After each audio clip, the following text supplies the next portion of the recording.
Hello dear students. So basically आज हम लोग जो देख रहे हैं वो इलेक्ट्रोडायनामिक्स वाला पार्ट देख रहे हैं। पार्ट 3 जो है आई एरोडो सॉल्यूशंस था, तो वो देख रहे हैं। पार्ट 3 इलेक्ट्रोडायनामिक्स से रिलेटेड है, जिसमें इलेक्ट्रिसिटी मैग्नेटिज्म आ जाएगा। एंड 3.1 प्रॉब्लम नंबर है। एंड ये प्रॉब्लम काफ़ी सिंपल सा है। बेसिकली 11th स्टैंडर्ड के लेवल का है, जो अपना जो फर्स्ट चैप्टर अपने एनसीईआरटी में पढ़ा हुआ है ना, फोर्सेस के से रिलेटेड जो है चैप्टर, जिसमें 4 फंडामेंटल फोर्सेस बताए हैं, तो उसी पर बेस्ड क्वेश्चन है ये। तो देखते हैं, इसे समझने की कोशिश करते हैं। तो बेसिकली क्वेश्चन ये है कि calculate the ratio of the electrostatic to the gravitational interaction of forces between the two electrons between the two protons, okay, at what value of the specific q by m of the particle would these forces become equal in the case of interaction of identical particles। ठीक है, तो भी question में दो हिस्से हैं, बल्कि दो देखा जाए तो तीन हिस्से हैं। पहले वाले में ए एंड बी पार्ट है, उसमें ये कि रेशियो पूछा है किस चीज का, electrostatic force to the gravitational force, मतलब ऊपर आ गया इलेक्ट्रोस्टैटिक और नीचे का ग्रेविटेशनल फोर्स, तो उनकी रेशियो की वैल्यू पूछा है। और ये किसके लिए पूछा है, ए पार्ट इलेक्ट्रॉन के लिए पूछा है और बी पार्ट प्रोटॉन्स के लिए पूछा है। ये हो गया फर्स्ट क्वेश्चन का हिस्सा। ठीक है, क्वेश्चन का पहला हिस्सा। दूसरा जो पार्ट है उसमें ये बोला है कि ये फोर्सेस की जो वैल्यू है, जैसे कि ग्रेविटेशनल फोर्स और इलेक्ट्रोस्टैटिक फोर्स, इनकी वैल्यू इक्वल कब हो जाएगी, और इक्वल कब हो जाएगी, और ये जो इक्वालिटी है हमको क्यू बाय एम के टर्म्स में बताना है। क्यू बाय एम के टर्म्स में मतलब ऐसी कौन सी value of the specific charge है जिसके लिए बेसिकली ये वैल्यू इक्वल होगी। तो हम लोग देखते हैं, ठीक है, मतलब क्यू बाय एम की क्या वैल्यू होना चाहिए कि ये दोनों फोर्सेस इक्वल हो जाएं, ऐसा कहा जा रहा है। ठीक है, तो चलो इसको सॉल्व करते हैं। तो मैं आपको ले चलता हूँ बेसिकली नोट पैड पर।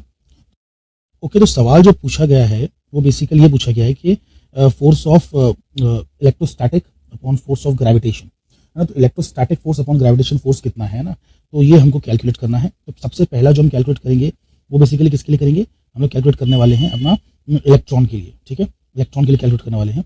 So for electron, calculate this for electron. तो इलेक्ट्रॉन के लिए जब भी कैलकुलेट करेंगे तो हमें क्या मिलने वाला है, तो यहाँ पर हो जाएगा k into e square by are square. E square मैंने क्यों लिखा, बिकॉज इलेक्ट्रॉन जो है उसका चार्ज ई होता है ना, मतलब बेसिकली माइनस ई होता है, बट माइनस हमको लेने की कोई जरूरत नहीं है।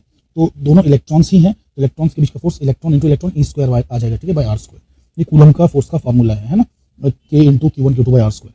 अच्छा, नीचे जो ग्रेविटेशन का है वो है G into M1 M2 by are square. Because दोनों ही इलेक्ट्रॉन्स हैं तो हमें मास ऑफ द इलेक्ट्रॉन ले लेना पड़ेगा। ठीक है, मास ऑफ द इलेक्ट्रॉन का स्क्वायर अपॉन आर स्क्वायर, जहाँ पे आर स्क्वायर कैंसिल हो जाएगा। इसी को जब हम आगे सॉल्व करेंगे तो हमें क्या मिलेगा, के की जगह पे लिखेंगे 9 इंटू 10⁻⁹ और ई की जगह पे लिखेंगे 1.6 इंटू 10⁻⁻19 कूलॉम्स लिख देंगे। ठीक है, और उसका स्क्वायर डिवाइड बाई नीचे जो जी है उसकी वैल्यू है 6.67 into 10⁻11 multiplied by mass of electron जो कि 9.11 इंटू 10⁻31 kg होता है, और उसका स्क्वायर।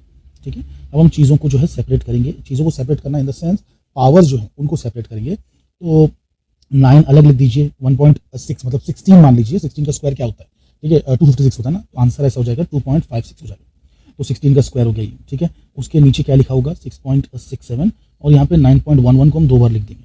ठीक है, मल्टीप्लाइड बाई यहाँ पर जो है कितना है 10⁻⁻19 है और 10⁻9 है +9, तो 10⁻+9 भी लिखा हुआ है। 10⁻, जो -19 था उसका स्क्वायर 10⁻38 भी लिख देते हैं। अच्छा, नीचे अगर देखेंगे तो 10⁻11 एक है और एक 10⁻31 है उसका स्क्वायर लिखेंगे। ठीक है, तो 10⁻31 का स्क्वायर कितना हो जाएगा, 10⁻62 हो जाएगा।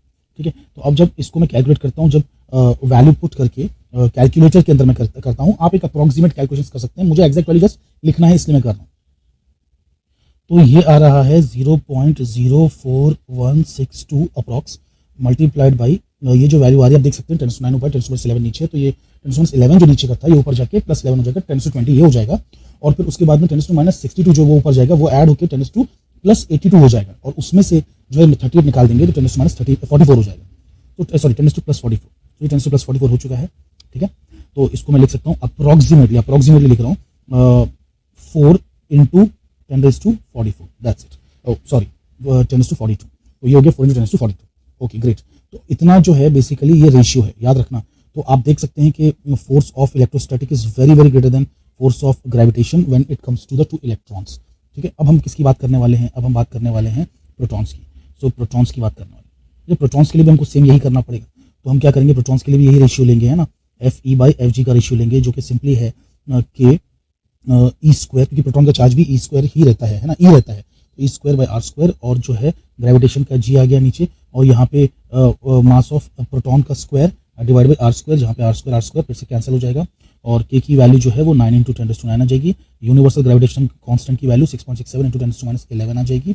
ई स्क्वायर की वैल्यू 1.6 × 10⁻19 का स्क्वायर आ जाएगा। और यहाँ पे अब जो है सिर्फ ये डिफरेंस है कि 9.11 × 10⁻31 नहीं आएगा, बल्कि प्रोटॉन का मास 1.67 × 10⁻27 kg जो होता है ना, वो स्क्वायर करके ऐसा आ जाएगा। ठीक है, तो ये हो गया मास ऑफ द प्रोटॉन। अब इसकी वैल्यू फिर से जो है मैं बेसिकली कैलकुलेटर में पुट करके लिखता हूँ। इसकी वैल्यू अप्रोक्सीमेटली मुझे मिल रहा है 1 × 10⁻36 अप्रोक्सीमेट वैल्यू। ठीक है, तो ये आ रहा है बेसिकली रेशियो। तो आप ऐसे कह सकते हैं कि देखिए इलेक्ट्रॉन के लिए 10⁻42 आ रहा है, प्रोटॉन के लिए 10⁻36 आ रहा है, तो मतलब इनके इसी रेंज में कहीं पे जो है उनके बीच का रिलेशन होगा, इलेक्ट्रोस्टैटिक और ग्रेविटेशन का रिलेशन। तो मैं अप्रोक्सीमेट तरीके से लिख रहा हूँ कि फोर्स ऑफ इलेक्ट्रोस्टैटिक्स जो है is nearly equal to 10⁻38 times the force of the gravity. एक अप्रोक्सीमेट वैल्यू में लिख रहा हूँ। ठीक है, इसको आप ज्यादा सीरियसली नहीं लीजिएगा, बट ये ऐसा ही कुछ रेंज में रहता है।